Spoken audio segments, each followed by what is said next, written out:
श्रावणातला पहिला रविवार आणि मुलींना सुट्टी असल्यामुळे आज आम्ही गेलो होतो आपल्या सांगली जिल्ह्यातल्या कृष्णाकाठी वसलेल्या श्री क्षेत्र औदुंबर येथे. दत्तगुरूंचा दुसरा अवतार असलेल्या श्री नृसिंह सरस्वती स्वामी महाराजांच्या पादुकांचं येथे मंदिर आहे. येथे श्री नृसिंह सरस्वती महाराजांनी 4 वर्ष वास्तव्य केलं होतं, म्हणून येथे याला आध्यात्मिक आणि ऐतिहासिक महत्त्व आहे.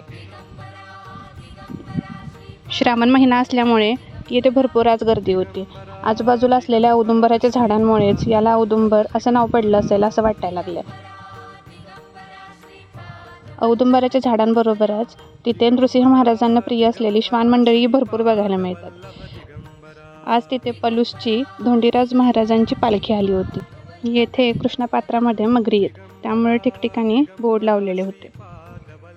दर्शन झाल्यानंतर मुलींनी त्यांच्या आवडीचा खाऊ खाल्ला, काही खेळणी घेतली आणि असं छान आमचं दर्शन झालं.